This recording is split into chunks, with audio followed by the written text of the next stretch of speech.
കാറ്റത്ത് കിളിക്കൂടിൻ്റെ ഇന്നത്തെ എപ്പിസോഡിലേക്ക് എല്ലാവർക്കും സ്വാഗതം. വീഡിയോ ആദ്യമായി കാണുകയാണെങ്കിൽ സപ്പോർട്ട് ചെയ്ത് സബ്സ്ക്രൈബ് ചെയ്ത് ലൈക്ക് ചെയ്യാൻ മറക്കല്ലേ. സൈക്കിളിലുള്ള യാത്രക്കിടയിൽ നിധി തക്കലയിലെ ഓണം കേറാ മൂലയിൽ നിന്നാണ് വന്നതെന്ന് സുധീഷ് പരിഹസിക്കുന്നുണ്ട്. താൻ ഓണം കേറാ മൂലയിൽ നിന്നായാലും സ്വഭാവത്തിൽ നിങ്ങളെക്കാൾ പരിഷ്കാരമുണ്ടെന്ന് നിധിയും പറയുകയാണ്. അത് കേട്ട് സുധീഷും ദേഷ്യത്തോടെ സൈക്കിൾ ഓടിക്കുമ്പോഴേക്കും സൈക്കിൾ സ്ലിപ്പായി നിധി വീഴാൻ പോവുകയാണ്. സുധീഷ് പെട്ടെന്ന് സൈക്കിൾ നിർത്തുമ്പോഴേക്കും എന്താ ഉണ്ടായെന്ന് നിധി ചോദിക്കുക. സോറി, പെട്ടെന്ന് സ്ലിപ്പായിപ്പോയെന്ന് സുധീഷ് പറയേ, അല്ലാതെ മനഃപൂർവ്വമല്ലല്ലേ എന്ന് നിധിയും. എന്താ ഇങ്ങനെയൊക്കെ പറയുന്നേ, ഞാൻ അങ്ങനെ ചെയ്യോ എന്ന് സുധീഷ് ചോദിക്കുമ്പോഴേക്കും അതുവഴി വരികയായിരുന്നൊരു ചേച്ചിയും സുധീഷിനോടായി ഇങ്ങനെ പുറകിൽ വെച്ച് കൊണ്ടുപോകുന്നത് എന്തിനാ എന്ന് ചോദിക്കേ, എന്നാ പിന്നെ തലയിൽ വെച്ച് കൊണ്ടുപോവാം എന്തേ എന്ന് സുധീഷും. മുന്നിലിരുത്തി ശ്രദ്ധിച്ചു കൊണ്ടുപോയിക്കൂടെ എന്നാ ഉദ്ദേശിച്ചത്. എന്റെ തമ്പുരാനെ, ഇക്കാലത്തെ പിള്ളേരോടൊന്നും പറയാനും വയ്യ എന്ന് സുധീഷിനെ നോക്കി പറഞ്ഞ നിധിയോടായി, മോളെ നീ കയറി മുന്നിലിരിക്കെ, ഇനി അങ്ങോട്ട് റോഡ് ഇത്തിരി മോശമാ, ഈ കൊച്ചൻ തള്ളി താഴെ ഇടുമെന്ന് പറയുക. ഏയ് അതൊന്നും വേണ്ടെന്ന് നിധി പറയേ. അല്ല വന്നിരിക്കും നിധി, ഈ പ്രായത്തിന് മൂത്തവര് പറഞ്ഞാൽ അത് കേൾക്കണമെന്നാ അല്ലേ, ഒന്ന് പറഞ്ഞു കൊടുക്ക് ചേച്ചി എന്ന് സുധീഷ് ആ ചേച്ചിയോടായി പറയുക. നാണിക്കാതെ കയറി ഇരിക്കു കൊച്ചേ എന്നാ ചേച്ചി പറയേ. കേറിയിരിക്കേ എന്ന് സുധീഷും നിർബന്ധിക്കുക. പുറകിലാണെങ്കിൽ വീഴാൻ പോകുമ്പോ ചാടാം, മുന്നിലാണെങ്കിൽ അത് പറ്റില്ലല്ലോ എന്ന് നിധി. വീഴാതിരിക്കാൻ വേണ്ടിയിട്ടല്ലേ മുന്നിലിരിക്കാൻ പറഞ്ഞത്. നിധി കയറിയിരിക്കുന്ന സുധീഷ് പറയെ, കയറിയിരുന്ന് സുഖമായിട്ട് പോ, ഞാൻ പോട്ടെ എന്ന് പറഞ്ഞ് ആ ചേച്ചി നടന്നു നീങ്ങുകയാ. കേറടോ കേറിക്കോ എന്ന് സുധീഷ് വീണ്ടും നിർബന്ധിക്കുക. നിധി മുൻപിലേക്ക് കയറിയിരിക്കുക. അങ്ങനെ നിധിയെയും മുന്നിലിരുത്തി ഗ്രാമത്തിലെ കാഴ്ചകൾ കണ്ട് സുധീഷ് സന്തോഷത്തോടെ സൈക്കിൾ ഓടിച്ചു പോവുകയാണ്. കുറെ കഴിഞ്ഞവൾ ഇനി തിരിച്ചു പോകാം എന്ന് പറയേ. ഇത്ര പെട്ടെന്നോ എന്ന് സുധീഷും ചോദിക്കുക. എനിക്ക് വിശക്കുന്നു, നിങ്ങൾക്ക് വിശക്കുന്നില്ലേ എന്ന് നിധി ചോദിക്കുക. എനിക്ക് വിശപ്പ് എന്താണെന്ന് അറിയുന്നതേ ഇല്ല എന്ന് സുധീഷും. അതെന്താ എന്ന് നിധി ചോദിക്കുക. ആവോ എന്ന് പറഞ്ഞ് സുധീഷ് സങ്കടത്തോടെ സൈക്കിൾ ഓടിച്ച് വീട്ടിലേക്ക് പോവുകയാണ്. വീട്ടിൽ കൊണ്ടുചെന്ന് നിർത്തിയിട്ടും സുധീഷ് സൈക്കിളിലെ പിടിവിടാതെ നിധിയെ തന്നെ പ്രണയത്തോടെ നോക്കി ഇരിപ്പാ. അത് കണ്ട് നിധിയും അവന്റെ മുഖത്തേക്ക് നോക്കി, കൈ എടുത്താൽ എനിക്ക് ഇറങ്ങാൻ പറ്റും, ഗേറ്റ് പൂട്ടി വെച്ചിരിക്കുന്നത് പോലെ അടച്ചു വെച്ചാൽ എങ്ങനെയാന്ന് ചോദിക്കുക. സോറി എന്ന് പറഞ്ഞ് സുധീഷ് കൈ എടുക്കുമ്പോഴേക്കും നിധി പോവാനായി തുടങ്ങുകയാ. അപ്പോഴാണ് സുധീഷ് തന്റെ കവിളും തടവി ആ എന്ന് നിലവിളിക്കുന്നത്. എന്തു പറ്റി എന്ന് ചോദിച്ച് നിധി അങ്ങോട്ട് വരുമ്പോഴേക്കും പെട്ടെന്നൊരു വേദന, ഒന്ന് നോക്കിയെന്ന് പറഞ്ഞ് തന്റെ കവിള് കാണിക്കുകയാണ്. ഇത്രയും നേരം സൈക്കിൾ ചവിട്ടിയപ്പോ ഇല്ലാത്ത വേദന ഇപ്പോ. വെറുതെ നമ്പർ ഇറക്കല്ലേ എന്ന് പറഞ്ഞ നിധി വീട്ടിലേക്ക് കയറി പോവുകയാണ്. സുധീഷും സിറ്റൗട്ടിലേക്ക് കയറി അവിടെയുള്ള തൂണും ചാരി ചിരിയോടെ നിൽക്കുമ്പോഴാണ് പുറത്തുനിന്ന് കളിച്ചിരികളുമായി സംസാരിച്ചു നടന്നു വരുന്ന സുഭാഷ് ഏട്ടനെയും ചാന്ദിനിയെയും കാണുന്നത്. അത് കണ്ട് സുധീഷും ഇവരിത് ഏത് ഭാഷയിലാണ് സംസാരിക്കുന്നത് എന്ന് മനസ്സിൽ പറഞ്ഞ് അവരെ നോക്കി നിൽക്കുമ്പോഴേക്കും സുഭാഷും ചാന്ദിനിയും സിറ്റൗട്ടിലൂടെ അകത്തേക്ക് കയറി പോകുന്നതിനിടയിൽ സുധീഷ് സുഭാഷ് ഏട്ടനെ ശബ്ദമുണ്ടാക്കി വിളിക്കാൻ ശ്രമിക്കുന്നുണ്ടെങ്കിലും അവരതൊന്നും കേൾക്കാതെ അകത്തേക്ക് കയറി പോവുകയാ. അത് കണ്ട് സുധീഷും ഇവർ ഈ ലോകത്തൊന്നുമല്ല, ഈശ്വര ഒരു തവണ ശൂലം കുത്തിയപ്പോഴേക്കും ഇത്രയ്ക്കായോ എന്ന് നാക്കിലും കൂടി അയ്യോ വേണ്ട എന്ന് പറഞ്ഞ് ചിരിയോടെ അവിടെ തന്നെ നിൽപ്പാം. അവിടെ നീതുവിനെയും കൊണ്ട് ഓട്ടോയിൽ വീട്ടിലേക്കുള്ള യാത്രയില്ല ചന്ദ്രനും സീതയും. ഓട്ടോയിൽ ഇരുന്നും സീത സങ്കടം സഹിക്കാനാവാതെ നീതുവിനെ നോക്കി കരയുകയാ. അമ്മയുടെ കരച്ചിൽ കണ്ട് നീതുവും യാതൊരു കുസലമില്ലാതെ അമ്മയെ ദേഷ്യത്തോടെ നോക്കിയിരിപ്പാ. അവിടെ സുധീഷും ഹരീഷും നികേഷും ഫുഡ് വിളമ്പുന്നതും കാത്ത് ഡൈനിങ് ടേബിളിൽ ഇരിപ്പാ. അപ്പോഴാണ് സുഭാഷേട്ടൻ അങ്ങോട്ട് വന്നേടാ എന്താടാ വിളമ്പാത്തതെന്ന് ചോദിക്കുന്നത്. സുഭാഷേട്ടനല്ലേ വിളമ്പുന്നത്, ആ പതിവ് തെറ്റിക്കണ്ടെന്ന് വെച്ചു. അത്ര തന്നെ എന്ന് നികേഷ് പറയുമ്പോഴേക്കും നിധി അങ്ങോട്ട് വന്ന്, അങ്ങനെ ആ പണിയെങ്കിലും ചെയ്യാതിരിക്കല്ലേ നികേഷേ, തനിയെടുത്ത് വിളമ്പി കഴിക്കാനെങ്കിലും നോക്ക് എന്ന് പറഞ്ഞ് ഞാൻ വിളമ്പാമെന്ന് പറയുക നിധി. അത് വേണ്ട മോൾ ഇരുന്നോ, ഞാൻ വിളമ്പാമെന്ന് പറഞ്ഞ് സുഭാഷ് എല്ലാവർക്കും ചോറ് വിളമ്പി കൊടുക്കുക. കണ്ടില്ലേ, കൈകൊണ്ട് വിളമ്പി കൊടുത്താലേ സുഭാഷ് ഏട്ടന് തൃപ്തിയാവും, അല്ലാതെ ഞങ്ങൾക്കിരുന്ന് കഴിക്കാൻ ബുദ്ധിമുട്ടുണ്ടായിട്ടൊന്നുമല്ല അല്ലേട്ടാ എന്ന് നികേഷ് പറയുമ്പോഴേക്കും ചാന്ദിനി അങ്ങോട്ട് എത്തുകയാണ്. ചാന്ദിനി ഇരിക്കേ എന്ന് സുഭാഷും പറയുന്നുണ്ട്. അകത്തേക്ക് ശ്രദ്ധിച്ച സുധീഷും അതല്ല നമ്മുടെ പൂതൻ അമ്മായിയും മോളും എവിടെ പോയി, കണ്ടില്ലല്ലോ എന്ന് ചോദിക്കുന്നുണ്ട്. അത് കേട്ട് സുഭാഷും ഡാ അച്ഛൻ വിളിക്കുന്നത് കേട്ട് നമ്മളാരും അങ്ങനെ വിളിക്കരുതെന്ന് അവനെ വഴക്ക് പറയുന്നുണ്ട്. പിന്നെ പേരിലെ ലളിതയുള്ളൂ, സ്വഭാവത്തിലെ തനി പൂതന തന്നെയാ, അക്കാര്യത്തിൽ നമ്മുടെ കാർന്നോര് കറക്റ്റ് ആണെന്ന് സുധീഷും പറയുകയും. അത് കേട്ട് ഒരു കാര്യത്തിലെങ്കിലും അച്ഛനെ സപ്പോർട്ട് ചെയ്തല്ലോ എന്ന് നിധിയും പറയുന്നു. അവരേതൊക്കെയോ അമ്പലത്തിൽ കറങ്ങിയിട്ട് വരുമെന്നാ സുനന്ദ രാവിലെ പറഞ്ഞത് എന്ന് നികേഷ് പറയുന്നത് കേൾക്കെ, സുനന്ദയോ, നീ എപ്പോഴും എന്താ അവളെ പേര് ചൊല്ലി വിളിക്കുന്നത്, സുഭാഷേട്ടൻ കെട്ടിയിരുന്നെങ്കിലേ നിന്റെ വലിയെടുത്തിയോ അത്, പേര് വിളിക്കുന്നോ എന്ന് സുധീഷ് ചോദിക്കേ. നിധിയും സുധീഷേ എന്ന് വിളിച്ച് താക്കീതോടെ നോക്കുകയാ. അല്ല ഞാൻ ഉദ്ദേശിച്ചത് എന്താണെന്ന് വെച്ചാ എന്ന് സുധീഷ് പറയേ. മതി ഇരുന്ന് കഴിക്കാൻ നോക്കുന്ന നിധി, ഞാൻ വെള്ളം എടുത്തിട്ട് വരാമെന്ന് പറഞ്ഞ് നിധി എഴുന്നേറ്റ് പോവേ. ഹരീഷും സുധീഷിനോടായി പറയുന്നുണ്ട്, സുധീഷേട്ടാ പഴയതുപോലെയല്ല, ഏട്ടത്തിക്ക് ഏട്ടനോട് എന്തോ ഒരു മാറ്റം വന്നിട്ടുണ്ടെന്ന് അതെനിക്കും തോന്നി, അല്ലെങ്കിൽ സൈക്കിളിലൊക്കെ അങ്ങനെ ഇരുന്ന് വരാൻ സമ്മതിക്കോ എന്ന് നികേഷ് പറയുന്നത് കേൾക്കെ. ശരിക്കും എന്ന് സുധീഷും ചോദിക്കുക.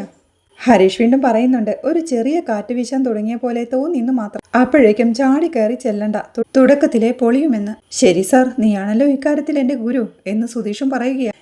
യെസ്, ആ ബോധ്യം വേണം എന്ന് ഹരീഷ് പറയുമ്പോഴേക്കും വെള്ളമെടുക്കാൻ പോയ നിധി തിരിച്ചെത്തുകയാ. നിങ്ങൾ എന്താ ഈ രഹസ്യം പറയുന്നേ എന്ന് നിധി അവരോടായി ചോദിക്കേ. രഹസ്യോ അതീ സുധീഷേട്ടൻ എന്ന് നികേഷ് പറയുമ്പോഴേക്കും സുധീഷ് അവനെ തടഞ്ഞ് ഏയ് ഒന്നുമില്ല, അതിവൻ ഒരു ഡ്രൈവ് കൊണ്ടുപോകുമെന്ന് ചോദിച്ചതാ, നൈറ്റ് സഫാരി എന്ന് സുധീഷ് പറയാൻ. മാടായിപ്പാറ എന്ന് പറഞ്ഞ രസമുള്ള ഫോറസ്റ്റ് അല്ല, നൈറ്റ് സഫാരിക്ക് പോവാൻ എന്ന് നിധിയും കളിയാക്കുകയാണ്. എല്ലാവരെയും നോക്കി ചിരിയോടെ ഇരിക്കണേരുന്ന സുഭാഷിനെ ശ്രദ്ധിച്ച് ചാന്ദിനിയും സുഭാഷേട്ടാ ആപ് നഹി ഗാ രഹി ഹോ എന്ന് ചോദിക്കുന്നു. കഴിക്കാം, ഞാൻ കഴിച്ചോളാം എന്ന് സുഭാഷും. ഖാവോന എന്നവൾ നിർബന്ധിക്കുകയാ. ശരി കഴിക്കാം എന്ന് പറഞ്ഞ് സുഭാഷും പ്ലേറ്റ് എടുത്ത് വിളമ്പാൻ തുടങ്ങുകയാണ്. അത് ശ്രദ്ധിച്ച് സുധീഷും അത് ശരി, ഇത് കൊള്ളാലോ. സുഭാഷിട്ടൻ മലയാളവും ചാന്ദിനി ഹിന്ദിയും, എന്നിട്ടും രണ്ടുപേർക്കും കാര്യങ്ങൾ മനസ്സിലാവുന്നു. എടാ, ഇവര് തമ്മിൽ പരസ്പരം സംസാരിച്ചുകൊണ്ട് വന്നപ്പോഴേ എന്താ പരസ്പരം പറയുന്നതെന്ന് എനിക്ക് തന്നെ അത്ഭുതമായിരുന്നു. ഇപ്പോഴല്ലേ കാര്യം പിടികിട്ടിയത്, രണ്ടിനും മനസ്സിലായിട്ടില്ല എന്ന് സുധീഷ് ചിരിയോടെ പറയുക. അത് കേൾക്കെ ചാന്ദിനിയും എന്തോ ഹിന്ദിയിൽ പറയുന്നത് കേൾക്കെ എന്ന് വെച്ചാ എന്ന് ഹരീഷും ചോദിക്കുക. നികേഷും പറഞ്ഞു കൊടുക്കുക അവർക്ക് പരസ്പരം പറയുന്നത് മനസ്സിലാകുന്നുണ്ടെന്ന്. വേറൊരു രസമുണ്ട്, നമ്മൾ ഇത്രയും പേരുണ്ടായിട്ടും സുഭാഷേട്ടൻ കഴിക്കാത്തത് എന്താന്ന് ചോദിക്കാൻ ആർക്കെങ്കിലും തോന്നിയോ? ചാന്ദിനിക്കല്ലേ തോന്നിയുള്ളൂ എന്ന് നികേഷ് പറയേ. സുഭാഷും അതെ, അതാണ് ചാന്ദിനിക്കുള്ള സ്നേഹം പോലും നിങ്ങൾക്കില്ല എന്നല്ലേ അതിന്റെ അർത്ഥം എന്ന് സുഭാഷ് പറയേ. ഞാനല്ലേ അത് പറഞ്ഞത് എന്ന് നികേഷും ചോദിക്കുക. പക്ഷെ കഴിക്കുന്നില്ലെന്ന് എന്നോട് ചോദിച്ചില്ലല്ലോ എന്ന് സുഭാഷും. അത് കേട്ട് നികേഷും സുഭാഷേട്ടൻ ഒരു ഭയങ്കര പാവാണ് കേട്ടോ, ഒന്നും മനസ്സിലാവുന്നില്ല എന്ന് പറയേ. എന്തുവാടാ എന്ന് സുഭാഷേട്ടനും ചോദിക്കുക. ഒന്നുമില്ല, സുഭാഷേട്ടൻ കഴിക്കാൻ നോക്കുന്ന നികേഷ് പറയേ. മേ സമജ് ഗയി എന്ന് ചാന്ദിനി ചിരിയോടെ പറയുക. ചാന്ദിനിക്ക് വരെ മനസ്സിലായെന്ന് നികേഷ് പറയേ. എന്ത് മനസ്സിലായി എന്ന് സുഭാഷേട്ടൻ. മുझे आप पसंद है इसलिए मैंने पूछा എന്നവൾ പറയേ. കറക്റ്റ് എന്ന് ചിരിയോടെ നികേഷും പറയുക. ഭക്ഷണം കഴിച്ചുകൊണ്ടിരിക്കുകയായിരുന്ന നിധിയും അവരെ ശ്രദ്ധിച്ച് ചിരിയോടെ ഇരിപ്പാ. നീതുവും കൂട്ടരും വീട്ടിലെത്തുമ്പോഴേക്കും സീത അവളെ ഓട്ടോയിൽ നിന്ന് പിടിച്ച് വലിച്ചിറക്കിക്കൊണ്ടുവന്ന് ഒരു കസേരയിലേക്ക് വലിച്ചിരുത്തുകയാണ്. എടി മഹാഭാബി, നീ ഇങ്ങനൊരു ചതി ഞങ്ങളോട് ചെയ്തല്ലോടി. എടി മൂദേവി, അവനെ കാണാൻ പാടില്ലെന്ന് പോലും ഞങ്ങൾ പറഞ്ഞപ്പോ നീ അവന്റെ കുഞ്ഞിനെ വയറ്റിൽ ചുമന്നുകൊണ്ട് നടക്കുമായിരുന്നല്ലടി. നാണമില്ലല്ലോ നിനക്ക് എത്ര വയസ്സായിടി? 21ാമത്തെ വയസ്സിലാ നീ ഈ ചതി ചെയ്തത്. ഇത്ര ചെറിയ പ്രായത്തിൽ ഒരു കുട്ടിയെ ഒക്കത്ത് വെച്ച് നടക്കേണ്ട ഗതികേടായല്ലോടി നിനക്ക്. ഈ കുടുംബത്തിന്റെ മാനവും മര്യാദയും എല്ലാം പോയി. ഇതിലും ഭേദം ഞങ്ങളെ കൊല്ലായിരുന്നില്ലടി എന്ന് സങ്കടത്തോടെ കരഞ്ഞുകൊണ്ട് സീത ചോദിക്കുക. അപ്പുറത്തെ ചേറിൽ സങ്കടം സഹിക്കാനാവാതെ നെറ്റിയിൽ കൈവച്ച് കുനിഞ്ഞിരിക്കുക ചന്ദ്രനും. സങ്കടത്തോടുള്ള അച്ഛന്റെ ഇരിപ്പ് കണ്ട് നീതു അച്ഛന്റെ അരികിലേക്ക് ചെന്ന് അച്ഛ എന്ന് പറഞ്ഞു വിളിക്കുക. അദ്ദേഹം എഴുന്നേറ്റ് നീതുവിന്റെ കൈകൾ തട്ടി മാറ്റി മാറിപ്പോ എന്ന് പറയുന്നുണ്ട്. അഖിലും ദേഷ്യത്തോടെ പറയുക. എല്ലാം തുലച്ചപ്പോ സമാധാനമായല്ലോ, ഇനി എനിക്ക് പുറത്തിറങ്ങി നടക്കാൻ പറ്റുമോ? ഞാൻ ചോദിച്ചോണ്ട് മാത്രം അവൻ അവളെ കല്യാണം കഴിക്കാമെന്ന് സമ്മതിച്ചത് എന്നൊക്കെ അഖിൽ പറയുന്നതുകൾക്ക് ഹോ, അവന്റെ വലിയൊരു ഔദാര്യം. എന്റെ കല്യാണക്കാര്യം ആദ്യം എന്നോടാ പറയേണ്ടത്, അല്ലാതെ നിന്റെ കൂട്ടുകാരനോടല്ല. നിങ്ങളൊക്കെ നുണ പറഞ്ഞ് എന്നെ അവിടെ എത്തിച്ച് താലി കെട്ടാൻ തീരുമാനിച്ചാ എനിക്ക് ഇഷ്ടമില്ലാത്ത കല്യാണത്തിന് ഞാൻ സമ്മതിക്കുമെന്ന് കരുതിയാണോ എന്നും നീതു ചോദിക്കുന്നവൾക്ക് സീതയും എടി, നീ ഈ കല്യാണം നടക്കാതിരിക്കാൻ വേണ്ടിയാണോ അങ്ങനെ പറഞ്ഞത്? സത്യം പറയടി എന്ന് ചോദിക്കുന്നുണ്ട്. നീതുവും മനസ്സിൽ ചിന്തിക്കുക. ഹരീഷ് തിരിച്ചെത്തുന്നതുവരെ ഇതിങ്ങനെ തന്നെ ഇരിക്കട്ടെ, ഒരു ദിവസം എല്ലാവരും പാനിക് അടിച്ച് കിളിപ്പോട്ടെ. ഹരീഷ് വരുന്നതുവരെ എന്തു വന്നാലും ഞാൻ സത്യം പറയില്ല എന്നവൾ മനസ്സിൽ തീരുമാനിക്കുക. എടി, നിന്നോടാ ചോദിച്ചത് എന്നമ്മ ചോദിക്കേ. ഞാൻ പറയുന്നത് സത്യം തന്നെയാ എന്ന് നീതുവും. അത് കേൾക്കെ അമ്മയും സങ്കടത്തോടെ പൊട്ടിക്കരഞ്ഞുകൊണ്ട് ഒരു ചെയറിലേക്കിരുന്ന് എന്റെ ദൈവമേ, ഞാനിനി നാട്ടുകാരോട് എന്ത് പറയും, സ്വന്തക്കാരോട് എന്ത് പറയും എന്ന് പറഞ്ഞ് സങ്കടത്തോടെ കരയുക. അത് കണ്ട് നീതുവും വിഷമിക്കേണ്ട കാര്യമൊന്നുമില്ല, ഹരീഷ് എന്തായാലും എന്നെ ഉപേക്ഷിക്കാനൊന്നും പോകുന്നില്ല, അത് ഉറപ്പായെന്ന് നീതുവും. അതുകൾക്ക് അഖിലും ദേഷ്യത്തോടെ നിന്റെ ഒരു ഹരീഷ് ചവിട്ടി നിന്നെ എന്ന് പറഞ്ഞ് അവളുടെ നേരെ ചെല്ലുന്നുണ്ടെങ്കിലും എടാ ഇനിയൊന്നും വേണ്ട എന്ന് പറഞ്ഞ് അച്ഛൻ അവനെ തടയുക. അത് കണ്ട അമ്മയും നീ ആ മനുഷ്യന്റെ മുഖത്തേക്ക് നോക്കടി, ഇനി അങ്ങേരെ എങ്ങനെ നാട്ടുകാരുടെ മുഖത്ത് നോക്കും, ചോദ്യങ്ങൾക്ക് എങ്ങനെ മറുപടി പറയും? ഒരേ ഒരു പെണ്ണിനെ അന്തസ്സായി വളർത്താൻ പറ്റാത്തവരെന്ന് നാട്ടുകാർ പറയില്ലേടി.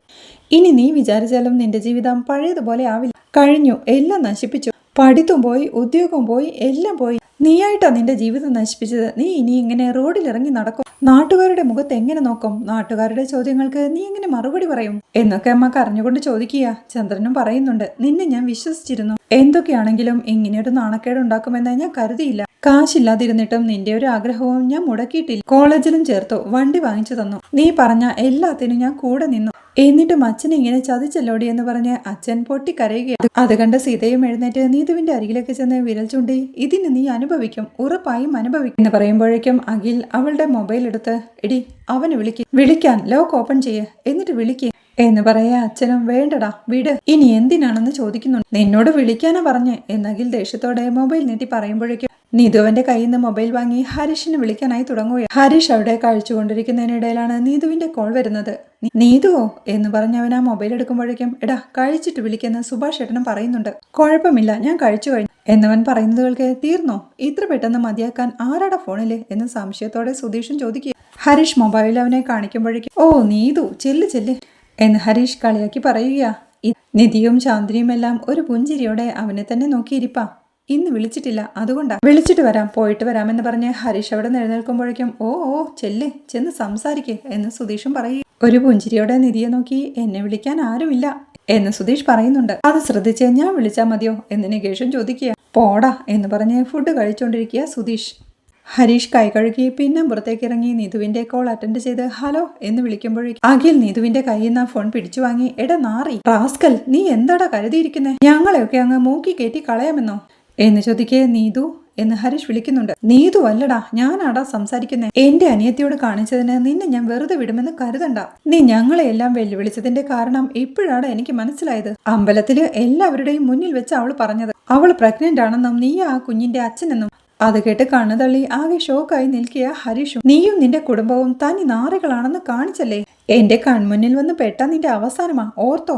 എന്താടാ നിന്റെ നാവ് ഇറങ്ങിപ്പോയ, നിനക്കൊന്നും പറയാനില്ലേ, മറുപടി പറയടാ. എടാ മറുപടി പറയാൻ എന്നൊക്കെ അഖിൽ പറയുന്നുണ്ടെങ്കിലും ഹരീഷ് ഒന്നും പറയാൻ കഴിയാതെ മിണ്ടാതെ നിൽപ്പ. സീത എപ്പോഴേക്കും അഖിലിന്റെ കയ്യിൽ നിന്ന് മൊബൈൽ പിടിച്ചു വാങ്ങി ആ കോൾ കട്ട് ചെയ്യുക. നിങ്ങൾ എന്തേ കാണിക്കുന്നെന്ന് അഖിൽ ചോദിക്കേ. ഇവനോട് എന്താടാ സംസാരിക്കുന്നത്, ഇവൻ തല്ലിപ്പൊളിയാ. യോഗ്യനായ മറ്റൊരുത്തനുണ്ടല്ലോ അവന്റെ ചേട്ടൻ, അവനോട് സംസാരിക്കുക എന്ന് പറഞ്ഞ സീത ആ മൊബൈൽ അവന്റെ കയ്യിലേക്ക് കൊടുക്കുമ്പോഴേക്കും അഖിൽ അതുമായി നീതുവിന്റെ അരികിലേക്ക് ചെന്ന് വിളിക്കടി, അവന്റെ ചേട്ടനെ വിളിക്കേ എന്ന് പറയേ. അവരെയൊക്കെ എന്തിനു വിളിക്കണം എന്ന് നീതുവും ചോദിക്കുക. നീ ആദ്യം വിളിക്കേ, എന്തിനാണെന്ന് ഞാൻ കാണിച്ചു തരാം എന്നഖിൽ പറയേ. എനിക്ക് നമ്പറൊന്നും അറിയില്ലെന്ന് നീതു. നമ്പർ അറിയില്ലെന്നോ, ഞാൻ തരാം നമ്പർ എന്ന് പറഞ്ഞ് അമ്മ നമ്പർ എടുക്കാനായി പോവുകയാണ്. നമ്പർ എഴുതിയ ഡയറി നോക്കി നിങ്ങൾ എവിടെയോ എഴുതി വെച്ചായിരുന്നല്ലോ മനുഷ്യ എന്ന് ചന്ദ്രനെ നോക്കി പറഞ്ഞ് വീണ്ടും തിരഞ്ഞുകൊണ്ട് ദേ ഇവിടെയുണ്ടെന്ന് പറഞ്ഞ് അതുമായി അഖിലിന്റെ അരികിലേക്ക് ചെന്ന് വിളിക്കെന്ന് പറയുക. അഖിൽ നീതുവിന്റെ കയ്യിൽ നിന്ന് മൊബൈൽ വാങ്ങി ആ നമ്പറിലേക്ക് വിളിക്കാനായി തുടങ്ങുകയാ. നീതുവും ടെൻഷനോടെ മനസ്സിൽ ഓർക്കുന്നുണ്ട്. കൂടുതൽ കോംപ്ലിക്കേറ്റഡ് ആവുകയാണല്ലോ. സുഭാഷ് കഴിച്ചു കഴിഞ്ഞ് ഹാളിലൂടെ നടന്നു നീങ്ങുമ്പോഴാണ് അവന്റെ മൊബൈൽ റിങ് ചെയ്യുന്നത്. അവൻ ആ കോൾ എടുക്കുമ്പോഴേക്കും സുഭാഷ് അല്ലേ സംസാരിക്കുന്നതെന്ന് സീത ചോദിക്കുന്നുണ്ട്. അതെ, നിങ്ങളാരാ എന്ന് സുഭാഷും. ഞാൻ നീതുവിന്റെ അമ്മയാ എന്നവർ പറയേ. എന്താ വിളിച്ചേ എന്ന് സുഭാഷൻ ചോദിക്കും. നിന്നോട് കുശലം പറയാനാടാ, നീയും നിന്റെ കുടുംബവും തനി പരട്ടകളാണെന്നും വൃത്തികെട്ടവന്മാരാണെന്നും പറഞ്ഞപ്പോ നിനക്ക് നൊന്തല്ലോടാ. നിന്റെ അനിയന്മാരെ കുറിച്ച് നിനക്ക് നല്ല മതിപ്പാണെന്നല്ലേ പറഞ്ഞത്. നിന്റെ അനിയൻ കെട്ടിക്കൊണ്ടുവന്ന ആ മഹാറാണി എന്താ പറഞ്ഞത്? ആ മെക്കാനിക്ക് തെണ്ടിയെ പോലൊരു നല്ലവൻ ഈ ഭൂമിയിൽ കാണില്ലെന്ന് അല്ലേ. അവൻ നന്നാവുമെന്ന് നീ വിചാരിക്കുന്നുണ്ടോ? അവൻ മുടിഞ്ഞു പോകുമെടാ, മുടിഞ്ഞു പോകും. നിന്റെ അനിയൻ ചെയ്തു വെച്ച വൃത്തികേട് എന്താണെന്നറിയോ എന്ന് സീത ചോദിക്കുമ്പോഴേക്കും എന്ത് പറ്റിയെന്ന് സുഭാഷൻ ചോദിക്കുക. അപ്പോഴേക്കും സുധീഷും നികേഷും ചാന്ദിനിയും നിധിയും എല്ലാം ഡൈനിങ് ഹാളിലേക്ക് എത്തുകയാണ്. എന്തുപറ്റി, എന്തിനാ നിങ്ങളിങ്ങനെ ചീത്ത വിളിക്കുന്നത് എന്ന് സുഭാഷ് സംശയത്തോടെ ചോദിക്കേ. ചീത്ത വിളിക്കുകയല്ല, നിന്റെ അനിയനെ തല്ലി കൊല്ലുക വേണ്ടത് എന്ന് സീതയും ദേഷ്യത്തോടെ പറയുന്നുണ്ട്. ഹരീഷ് ഇപ്പോൾ ഞങ്ങളുടെ കൂടെ ഉണ്ടല്ലോ, അവൻ അവിടെ വന്ന് എന്ത് പ്രശ്നമുണ്ടാക്കിയെന്നാ എന്ന് സുഭാഷ് ചോദിക്കേ. എന്ത് പ്രശ്നമുണ്ടാക്കിയെന്നോ? ഞങ്ങൾക്കും ഞങ്ങളുടെ കൊച്ചിനും തല ഉയർത്തി നടക്കാൻ പറ്റാതാക്കി. വെറും 20 വയസ്സ് മാത്രം പ്രായമുള്ള എന്റെ കൊച്ചിപ്പോ ഗർഭിണിയാ. അതിന് കാരണക്കാരൻ നിന്റെ അനിയനും. ആ വൃത്തികെട്ടവൻ ഇതിനാണോ എന്റെ മോളെ പ്രേമിക്കുന്നത് പോലെ നടിച്ചത്? അതോ അവളെ കെട്ടിച്ചു കൊടുക്കില്ലെന്ന് കരുതി മനഃപൂർവ്വം ചെയ്തതാണോ? ഇതൊന്നും ഞാൻ വെറുതെ വിടാൻ പോകുന്നില്ല. ഉറപ്പായും ഞാൻ പോലീസ് സ്റ്റേഷനിൽ പോവും. നിന്റെ അനിയനെ ഞാൻ അകത്താക്കും. എന്റെ കുടുംബത്തിന്റെ മാനം കളഞ്ഞ നിന്റെ അനിയൻ ഒരിക്കലും ഗതി പിടിക്കില്ല എന്ന് സീതയും ദേഷ്യത്തോടെയും സങ്കടത്തോടെയും പറയുകയാ. സീതേച്ചി, നിങ്ങൾ ഒരു കാര്യം മനസ്സിലാക്കണം. എന്റെ അനിയൻ അങ്ങനെയൊന്നും ചെയ്യുന്ന ആളല്ലെന്ന് സുഭാഷ് പറയുകയാ. അതേടാ, നിന്റെ അനിയൻ നല്ലവനാണെന്നേ നീ സർട്ടിഫിക്കറ്റ് അടിച്ച് വിതരണം ചെയ്യേ. അവൻ ഒന്നൊന്നര ഫ്രോഡാ, ചതിയൻ. എന്റെ കുഞ്ഞിനെ ഇങ്ങനെ ആക്കിയിട്ട് എവിടെയോ പോയി ഒളിച്ചിരിക്കുകയല്ലേ അവൻ. എത്ര കാലം ഒളിച്ചിരിക്കും? നീ നോക്കിക്കോ, ഇതിനെല്ലാം കണക്ക് പറഞ്ഞിരിക്കും. ഗതി പിടിക്കില്ലടാ, മുടിഞ്ഞു പോവും. അവനും നിങ്ങളെല്ലാവരും മുടിഞ്ഞു പോവും. ഒരു പെറ്റവയറിന്റെ ശാപമാടാ എന്ന് പറഞ്ഞ് സീത കോൾ വെക്കുകയാ. സുഭാഷിന്റെ ടെൻഷനെല്ലാം കണ്ട് സുഭാഷ് ഏട്ടാ ആരാ എന്ന് സുധീഷും ചോദിക്കുക. ആരായിരുന്നു ഫോണില് എന്ന് നിധിയും ചോദിക്കുന്നുണ്ട്. സുഭാഷും ടെൻഷനോടെ സോഫയിലേക്ക് ഇരുന്ന് അതാ നീതുവിന്റെ അമ്മയാ എന്ന് പറയേ. അവരെന്തിനാ സുഭാഷേട്ടനെ വിളിച്ചേ എന്ന് നിധിയും ചോദിക്കുക. അവൾ എന്തേലും കുരുത്തക്കേട് ഒപ്പിച്ചിട്ടുണ്ടാവുമെന്നേ. സുഭാഷ് ഏട്ടാ പ്രശ്നം എന്താ, അവള് വീട്ടിൽ നിന്ന് ഇറങ്ങി പോന്നോ എന്ന് സുധീഷ് ചോദിക്കേ. ഒരു പരുങ്ങലോടെ അവള് പ്രഗ്നന്റ് ആണെന്ന് എന്ന് സുഭാഷ് ഏട്ടൻ പറയുന്നതുകൾക്ക് അത് വിശ്വസിക്കാനാവാതെ ഒരു ഞെട്ടലോടെ നിൽപ്പാ സുധീഷും കൂട്ടരും. പ്രഗ്നന്റോ സുഭാഷേട്ടാ എന്ന് സുധീഷ് വിളിക്കേ. അതെ, അതിന് കാരണം നമ്മുടെ ഹരീഷ് ആണെന്ന് സുഭാഷേട്ടൻ പറയുകയാണ്. അത് വിശ്വസിക്കാനാവാതെ അമ്പരപ്പോടെ ഹരീഷോ എന്ന് നിധിയും ചോദിക്കുക. ഷെടാ, ഇതിനുള്ളിൽ അവൻ അത് ഒപ്പിച്ചോ എന്ന് ടെൻഷനോടെ ആലോചനയോടെ നിൽക്കുന്ന സുധീഷിനെ കാണിക്കുന്നിടത്താണ് ഈ എപ്പിസോഡ് അവസാനിക്കുന്നത്.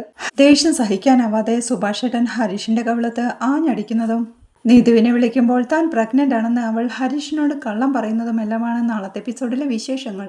വീഡിയോ ഇഷ്ടമായാൽ സപ്പോർട്ട് ചെയ്ത് സബ്സ്ക്രൈബ് ചെയ്ത് ലൈക്ക് ചെയ്യാൻ മറക്കല്ലേ.